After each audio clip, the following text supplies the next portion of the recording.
오후의 시간 우리들에게 주신 하나님의 말씀은 출애굽기 20장 3절로 5절까지의 말씀입니다. 출애굽기 20장 3절로 5절까지의 말씀입니다. 제가 봉독해 드리겠습니다. 너는 나 외에는 다른 신들을 내게 두지 말라. 너를 위하여 새긴 우상을 만들지 말고 또 위로 하늘에 있는 것이나 아래로 땅에 있는 것이나 땅 아래 물속에 있는 것에 어떠한 형상도 만들지 말며 그것들에게 절하지 말며 그것들을 섬기지 말라. 나 내 하나님은 나 하나님 여호와는 질투하는 하나님인즉 나를 미워하는 자의 죄를 갚되 아버지로부터 아들에게로 3, 4대까지 이르게 하거니와. 아멘. 이 말씀은 살아계신 하나님의 말씀입니다. 기도하겠습니다. 하나님 아버지, 이 오후의 시간까지 우리들을 붙들어 주시고 주님께서 이 시간 말씀의 은혜를 더하여 주심에 감사합니다. 주님께서 주장하여 주시사 이 시간 나누어지는 모든 말씀 속에 우리들이 더욱더 주님 앞에 온전히 서며 주님과 교통하며 아름다운 모습으로 주님의 뜻을 이루어가는 주의 자녀들 되게 허락하여 주시옵소서. 모든 시간 주장하시고 인도하여 주실 줄로 믿사오며 예수 그리스도의 이름으로 기도드리옵나이다. 아멘. 여러분 혹시 아침에 눈을 떴을 때요, 가장 먼저 하는 습관이 있으십니까? 어떤 분은 자다가 정신이 들면 떠지지 않는 눈으로든 어떻게든 시간을 가장 먼저 확인하는 분들이 있고요. 또 어떤 분은 정신이 들면 벌떡 일어나가지고 어딘가 의자에 앉아가지고 정신을 차리는 분들도 계십니다. 근데 그렇게 의자에 앉아가지고 정신을 차리는 게 습관 같아 보이는데 또 그게 잘 살펴보면요.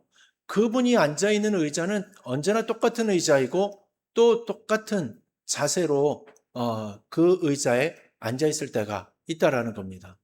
이걸 보면요. 이게 습관인지 아니면 어떤 회귀 본능 같은 것인지 이게 궁금해질 때가 있습니다. 근데 이러한 습관은 집에서만 보여지는 모습이 아니라는 겁니다.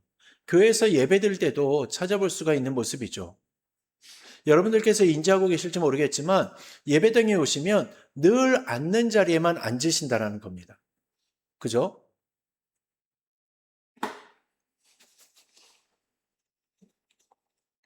어떤 한 분의 이야기인데요.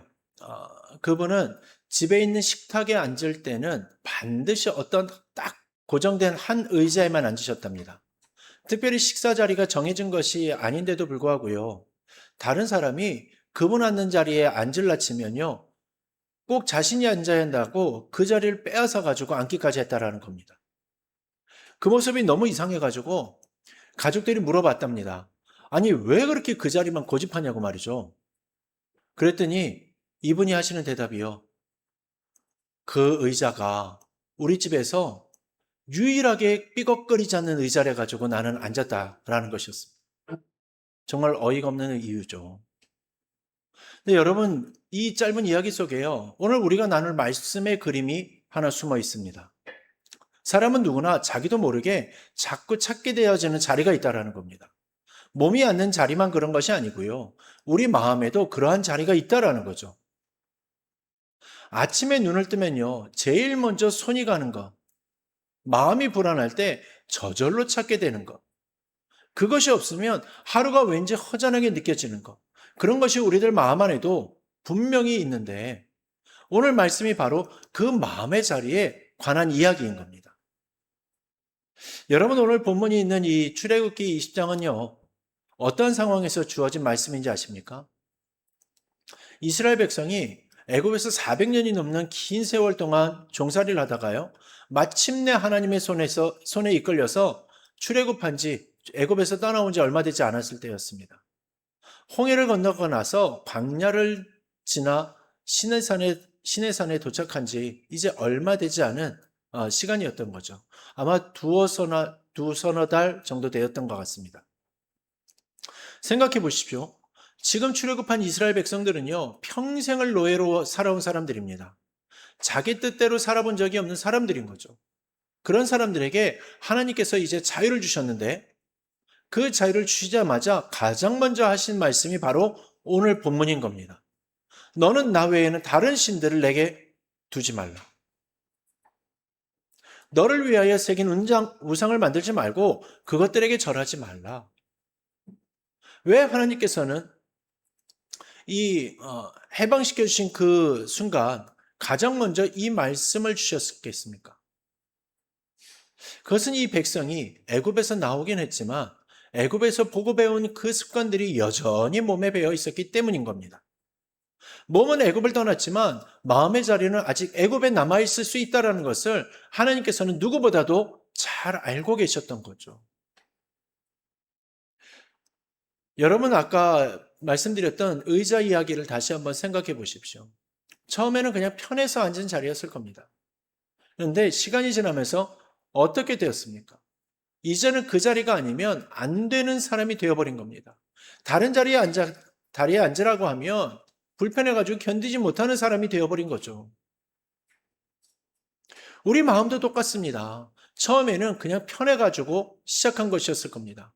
처음에는 그냥 위로가 되어가지고 찾은 것이었겠죠. 근데 그것이 반복되고 습관이 되면요. 나중에는 그것 없이는 하루도 견디지 못하는 상태가 되어버립니다. 아침에 눈을 뜨자마자 그것부터 찾게 되고요. 마음이 조금이라도 불안하면 저절로 그것부터 손이 가고요. 그것이 없으면 왠지 허전하고 불안해가지고 견디지 못하게 된다는 거죠. 그걸 세상에서는 습관이라 하고 조금 더 심각하게 얘기하자면 강박 또는 중독이다라고도 말을 하게 되는 겁니다. 근데 성경은 바로 이러한 상태를 가리켜서 우상이라고 부르게 된다는 거죠. 우상이라고 하면 여러분 머릿속에 어떤 그림이 떠오르십니까? 아마 어디 신전에 세워진 이상한 조각상이나 또 사람들이 절하는 나무나 또 돌로 만든 형상들이 떠오를 것입니다. 근데 오늘 본문이 말씀하시는 우상은요, 그런 것만이 아닙니다. 오늘 본문 말씀을 다시 한번 천천히 읽어드리겠습니다. 너는 나 외에는 다른 신들을 내게 있게 하지 말라. 너를 위하여 새긴 우상을 만들지 말고 그것들에게 절하지 말며 그것들을 섬기지 말라. 여기서 우상이라는 히브리어 원어는요, 페셀이라는 단어를 사용합니다. 페셀이라는 말은요, 원래 깎아가지고 새긴 형상이라는 뜻입니다. 근데 이 말이 가리키는 진짜 의미는요, 단순히 조각상만이 아닙니다. 이 말이 가리키는 말은요, 내 마음의 자리를 차지하고 앉아가지고 내가 절하듯이 매달리게 되는 그 모든 것을 가리키는 말인 겁니다. 그러니까 여러분, 우상이라는 것은요, 꼭 신전에 있는 조각상만을 말을 하는 것이 아니라는 겁니다. 우리 마음 안에 한 자리를 차지하고 앉아가지고 우리가 그것 없으면 견디지 못하게 만드는 모든 것, 그것이 바로 오늘 본문이 말씀하는 우상이라는 겁니다.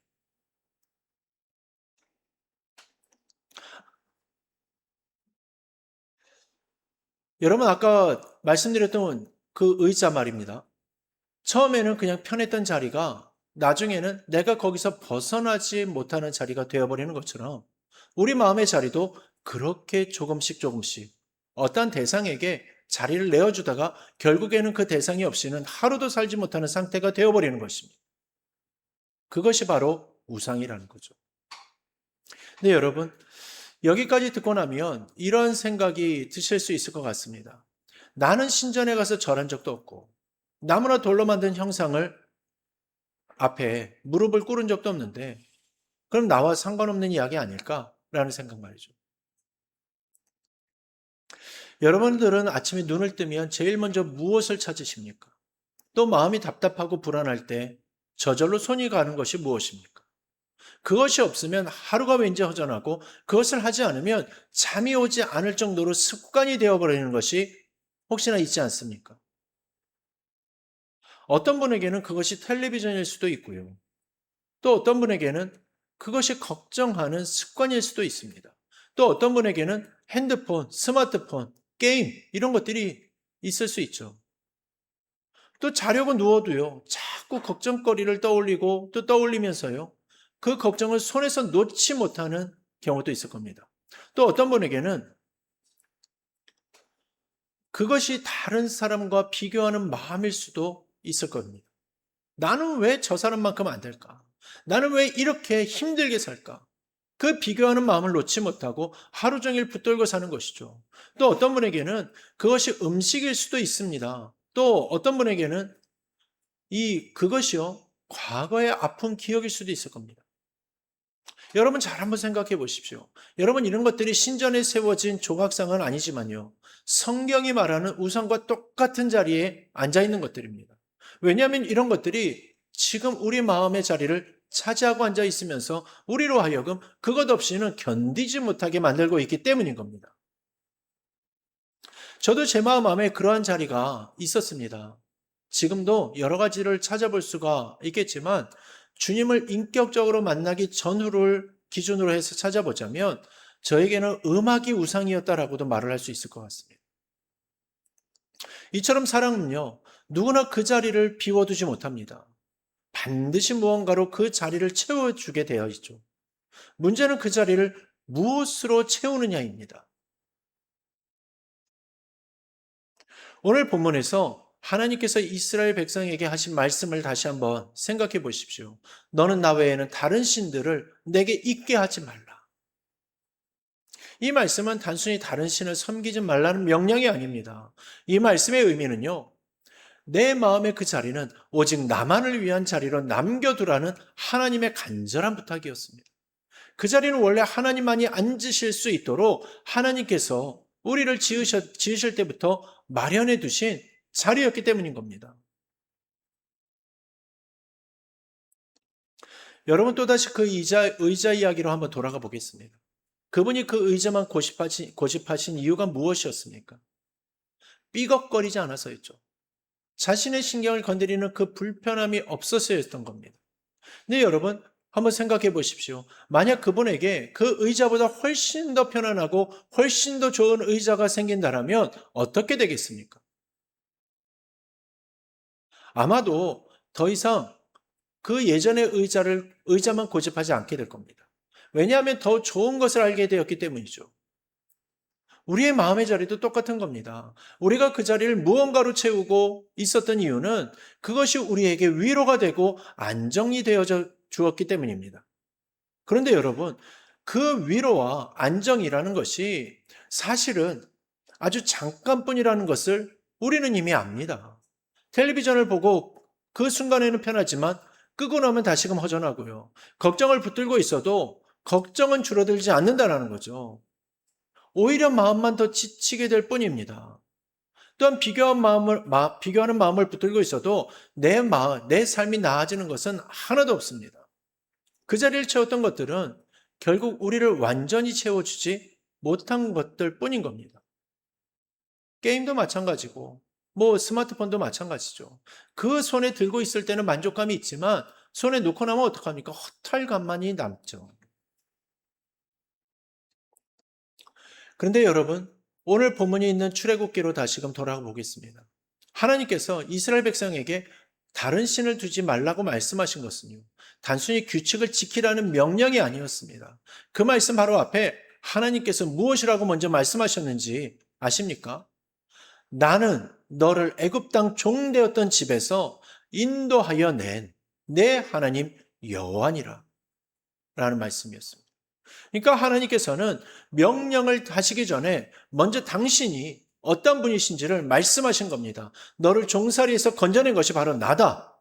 너를 자유케 한 것이 바로 나다. 그러니 내 마음의 그 자리는 바로 나를 위해 남겨두라. 이것이 하나님의 마음이었던 겁니다. 여러분, 이것이 바로 복음입니다. 하나님께서는 우리들에게 그 자리를 비우라고만 말씀하지 않으십니다. 그 자리에 당신이 직접 들어오시겠다라고 말씀하십니다. 그리고 그 약속은 예수님을 통하여서 완전히 이루어졌습니다. 예수님께서 십자가에서 죽으신 것은 우리 죄뿐만이 아니라 우리 마음을 그 빈 자리, 그 허전한 자리를 채우시기 위해서 위함이었던 겁니다. 그러니 그 자리를 텔레비전이나 걱정이 채울 수 없고요. 비교하는 마음이 채울 수 없는 게 당연한 겁니다. 그러나 예수님은 채우실 수 있습니다. 왜냐하면 예수님만이 우리를 있는 모습 그대로 사랑하시고 우리를 위하여 죽기까지 하신 분이시기 때문이죠. 우상이 우리의 마음의 자리를 차지하고 있을 때는 그 자리가 채워진 것처럼 보이지만요. 사실은 늘 불안합니다. 그 우상이 사라지면 어쩌나 하는 두려움이 항상 있기 때문이죠. 그러나 예수님께서 그 자리에 앉으실 때는 그 자리가 흔들리지 않습니다. 왜냐하면 예수님은 사라지지 않으시고 변하지 않으시고 우리를 떠나지 않으시는 분이시기 때문입니다. 그래서 복음만이 우상을 이길 수 있는 것입니다. 복음이 우상보다 힘이 세서가 아닙니다. 복음은 우상이 결코 줄 수 없는 진짜 사랑과 진짜 안전함을 주시기 때문입니다. 여러분, 그러면 우리는 이제 무엇을 해야 하겠습니까? 오늘 말씀을 듣고 나서 당장 우리 삶에서 무언가를 완전히 끊어내야 한다는 부담을 가지실 필요는 없습니다. 그 의자에 앉던 분이 하루아침에 그 의자의 습관을 바꾸지 못했던 것처럼 우리도 오랫동안 마음의 자리를 채워왔던 것을 하루아침에 다 바꾸지는 못할 겁니다. 그러나 여러분, 오늘 우리가 할 수 있는 아주 작은 것이 하나 있습니다. 이번 한 주 동안 내 마음이 가장 먼저 찾는 그 자리가 무엇인지 조용히 한번 들여다보는 겁니다. 아침에 눈을 뜨면 제일 먼저 손이 가는 것이 무엇인지, 마음이 불안할 때 저절로 찾게 되는 것이 무엇인지를 찾아보는 거죠. 이것들을 찾아보라는 것은요, 그것을 판단하거나 정죄하기 위해서가 아닙니다. 그냥 있는 그대로 알아차리기 위해서 한번 들여다보라는 겁니다. 그리고 그 자리를 알아차렸다면 이번 한 주 동안 딱 한 번만이라도 그 자리에 손을 뻗기 전에 주님을 먼저 찾아보는 겁니다. 걱정거리가 떠오를 때 그 걱정을 붙들기 전에 잠깐이라도 주님께 그 걱정을 올려드리는 거죠. 허전한 마음이 들 때 그 허전한 마음이 무엇 때문인지 찾기보다, 무언가를 찾기보다 잠깐이라도 주님을 먼저 불러보는 것입니다. 아주 작은 실천이지만 이것이 바로 우리 마음의 자리를 주님 앞에 조금씩 조금씩 내어주고 또 주님을 모셔드리는 시간이 될 것입니다. 여러분, 우리 삼성교회 성도님들은 누구보다 인생의 고단함을 잘 아시는 분들입니다. 몸이 불편하기도 하고 경제적으로 힘든 순간도 있고 때로는 마음까지 지치는 순간도 있습니다. 그런 순간마다 각자 찾는 것이 있을 겁니다. 그러나 여러분, 그 모든 순간에 우리보다 먼저 우리 마음의 자리를 알고 계시는 분이 계십니다. 그 자리가 비어서 힘들어하는 것을 보시고요. 당신의 아들 예수 그리스도를 십자가에 내어주시며 그 자리를 채우기를 원하시는 분이 계시다라는 겁니다. 그분이 바로 우리 주 예수 그리스도이시죠. 그러게 오늘 하루 우리 모두 내 마음의 자리 하나를 조용히 예수님께 내어드리는 결단을 함께 하기를 원합니다. 주님, 제 마음의 그 자리를 이제 주님께 내어드립니다. 저 혼자 채우려 애쓰지 않고 주님이 채워주시기를 원합니다. 이렇게 마음으로 고백해 보시기를 바랍니다. 그래야 우리 삼성교회 모든 성도님들이 각자의 마음의 자리를 점검하고 그 자리에 주님의 모습을 조금씩 더 모셔드리는 복된 한 주가 되기를 주님의 이름으로 축원합니다. 기도하겠습니다. 우리 삼성교회 모든 성도들의 마음을 아시는 주님, 우리 각 사람의 그 마음 안에 있는 자리를 오늘 말씀을 통해 돌아보게 하여 주시니 감사드립니다. 저희가 그 자리를 스스로 채우려 애쓰다가 지치고 힘들었던 순간들을 주님 앞에 내려놓습니다. 이제 그 자리에 주님이 친히 앉아 주시기를 원합니다. 저희를 애굽에서 건져내신 것처럼 저희 마음의 그 자리에서도 저희를 건져주시고 오직 주님만으로 채워지는 참된 안식을 허락하여 주시옵소서. 우리 삼성교회 모든 성도들이 이번 한 주간 작은 결단을 실천할 수 있도록 붙들어 주시고 저희 서로가 격려하며 함께 걸어갈 수 있는 은혜를 더하여 주시옵소서. 예수님의 이름으로 기도드리옵나이다. 아멘.